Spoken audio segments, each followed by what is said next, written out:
नमस्कार बच्चों आज इस वीडियो में हम लोग दूसरी कक्षा हिंदी की जो पहली कविता है आपकी ऊंट चला, इसमें आए कुछ नए शब्दों के शब्दार्थ, इसका पठन और इसके एनसीईआरटी के प्रश्नोत्तर करने वाले हैं। ऊंट उम्मीद है आप सभी ने देखा होगा, हो सकता है कुछ लोग आप में से उस पर बैठे भी हो, कैसे वो चलता है, कैसे बैठता है, क्या खाता है, ये सब हम लोग इस पोएम में पढ़ेंगे। तो चलिए शुरू करते हैं। अगर कोई भी बच्चा चैनल पर नया हो तो वीडियो के नीचे राइट साइड में देखिए रेड कलर से लिखा होगा सब्सक्राइब। चैनल को आप सब्सक्राइब कर लीजिए, बेल आइकन को प्रेस कर लीजिए, जिससे कि आगे कोई भी वीडियो आपकी क्लास की आती है तो वो आपसे मिस ना हो। चलिए शुरू करते हैं।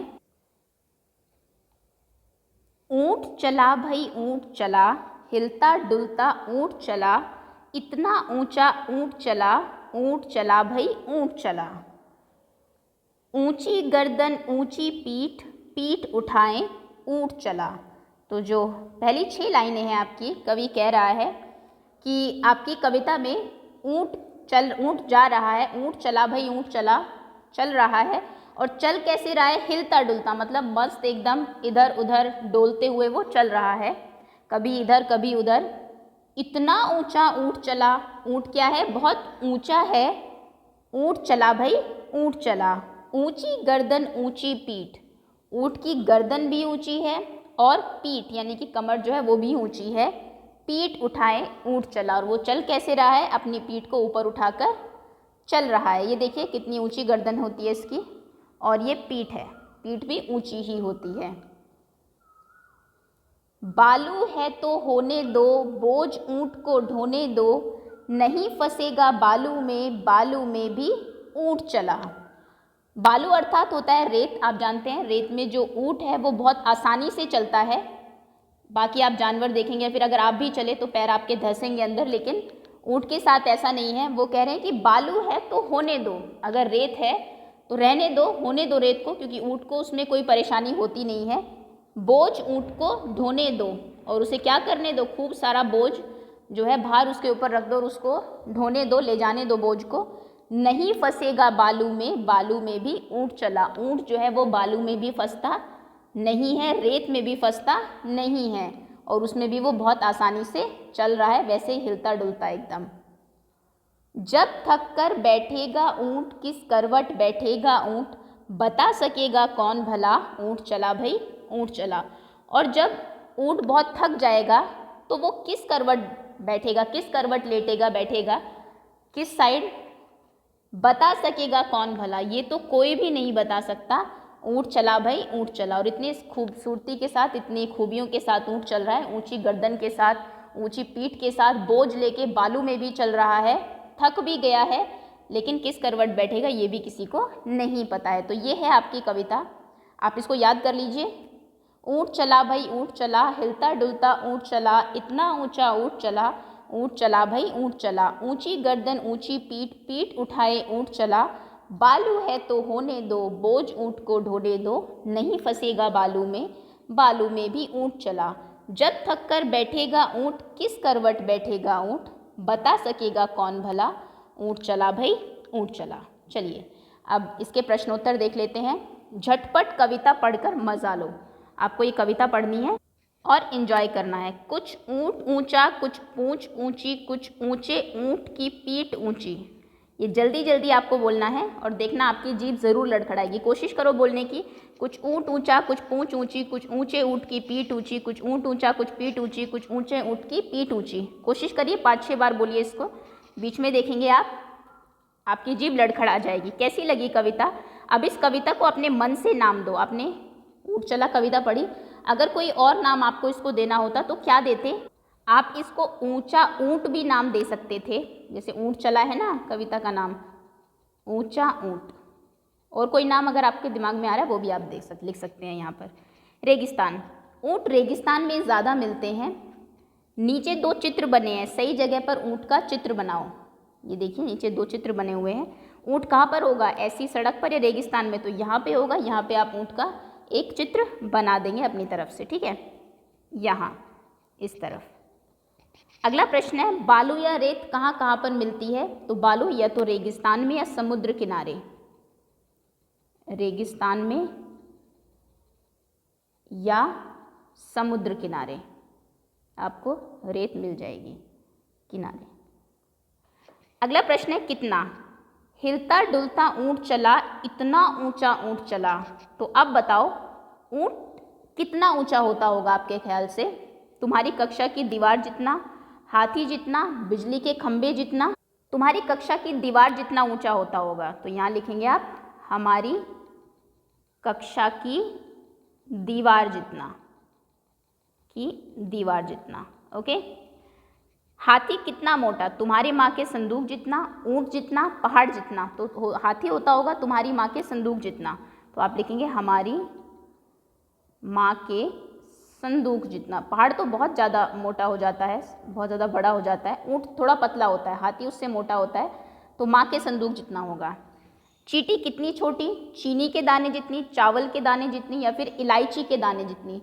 तो चावल के दाने जितनी छोटी होती है चींटी, क्योंकि चीनी आप देखेंगे थोड़ी गोल होती है, चावल थोड़ा लंबा होता है और चींटी भी लंबी होती है। तो चावल के दाने जितनी, ठीक है। तो इस तरीके से आपको तीनों में से पहचानना है कौन किसके जैसा होता है। आगे आते हैं कुछ ऊंचा कुछ नीचा। ऊंट से ऊंची चीज़ों पर आपको गोला लगाना है। बछिया जो आपकी गाय का बच्चा जो होता है उसे बछिया कहते हैं। ये छोटी होती है ऊंट से, इस पर नहीं लगाओगे। तुम्हारी कक्षा की छत ये ऊंट से ऊंची होती है, इस पर गोला लगा दोगे। बिजली का खंभा भी ऊंचा होता है, इस पर भी आप गोला लगाएंगे।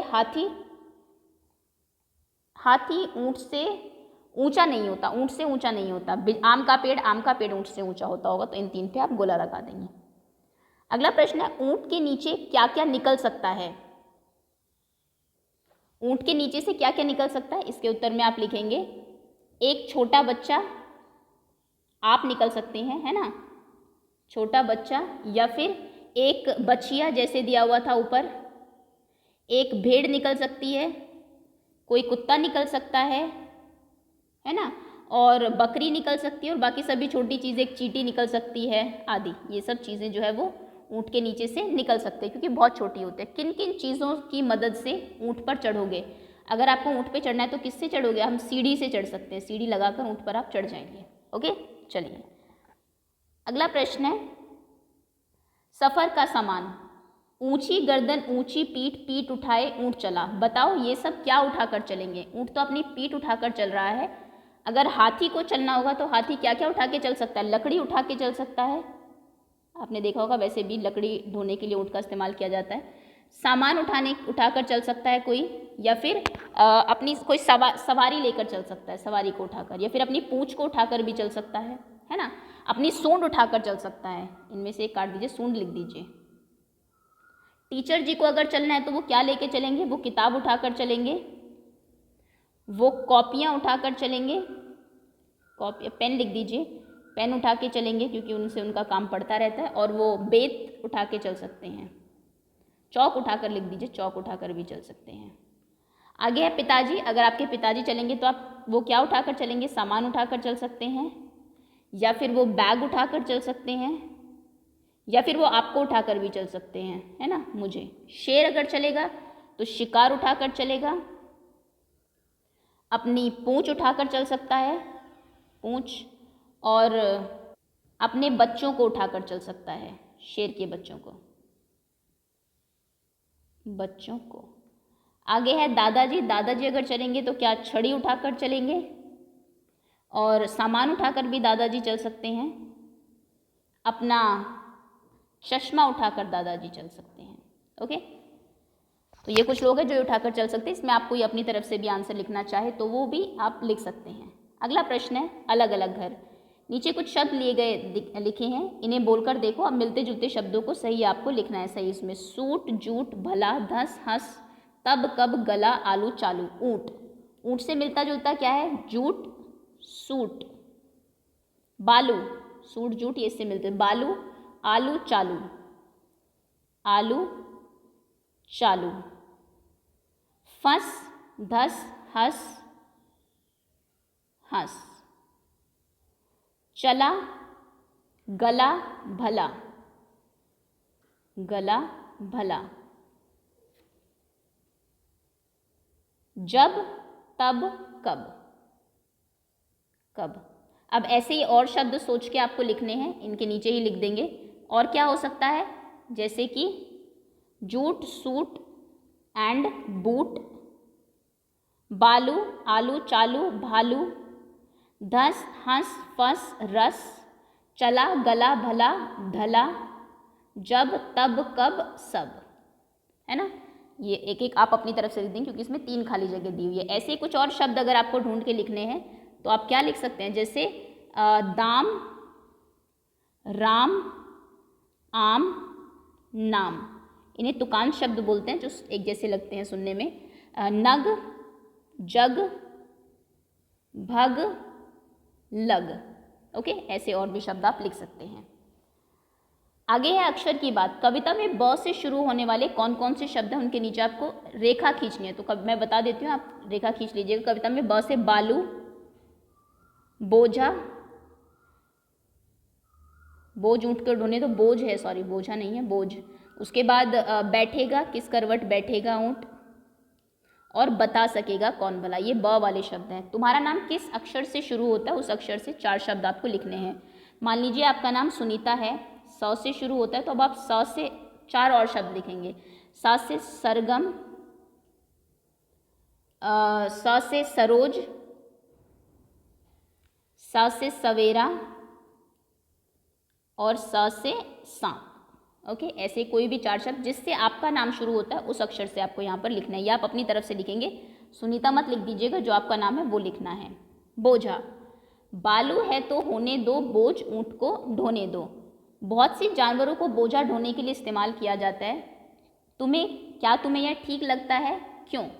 तो ये जो है बहुत सारे जानवरों को जो हम इस्तेमाल करते हैं ये ठीक है कहीं ना कहीं, क्योंकि जानवर लोग पालते हैं, उन्हें खिलाते भी है। अगर वो बोझ ढोने के लिए इस्तेमाल नहीं करेंगे, कोई उन्हें पालेगा नहीं और फिर वो भूखे मर जाएंगे, तो ये ठीक है, क्योंकि इससे जो है लोग जानवरों की देखभाल करते हैं। इससे जानवर हमारे काम आते हैं। आपका काम हो जाता है ना, आपका बोझ अगर सामान एक से उधर चला जा, एक इधर से उधर चला जाता है, और जानवरों की देखभाल होती है, ओके। चलिए अगला प्रश्न है, तुम्हारे आसपास कौन कौन बोझ उठाते हैं?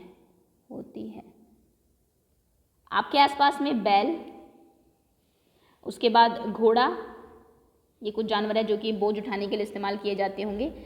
खच्चर, आपने देखा होगा बोझा उठाते हुए। उसके बाद गधा, ऊंट तो है ही, हाथी भी कई बार इस्तेमाल होता है बोझ उठाने के लिए, एंड भैंसा, ओके। ये कुछ जानवर है जो कि बोझ उठाने के लिए इस्तेमाल किए जाते हैं। कविता बढ़ाओ। अक्की बक्की करे तरक्की, इक्की दुक्की, यहाँ पे कुछ भी इस तरीके से लिख दीजिए, इक्की दुक्की बने पढ़क्की, है ना। बाकी 2 लाइन आप अपनी तरफ से लिखेंगे।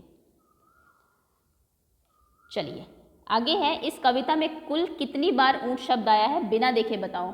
ऊंट चला भाई, ऊंट चला, है ना, इतना ऊंचा ऊंट चला, तो आप काउंट कर लीजिए, कुल 13 बार इसमें जो है वो ऊंट शब्द आया है। आप चाहे तो गिन सकते हैं अपने आप, कविता खोलिए अपनी बुक में, गिनिए कि कितनी बार ऊंट आया है। नीचे दिए चित्र में कितने ऊंट छपे हैं, ध्यान से देखकर बताओ ये कितने ऊंट है, ये आपको अच्छे से करना है, काउंट करने हैं ऐसे। देखिए ये 1 है, ये दूसरा ऊंट है, ये तीसरा, चौथा, 5वां, छठा, 7वां, है ना, 8वां, इस तरीके से इनको काउंट करिए और बताइए। मैं आपको सीधा आंसर बता देती हूँ, इसमें 72 यानी कि 72 जो है वो ऊंट है, कैमल्स हैं, ओके।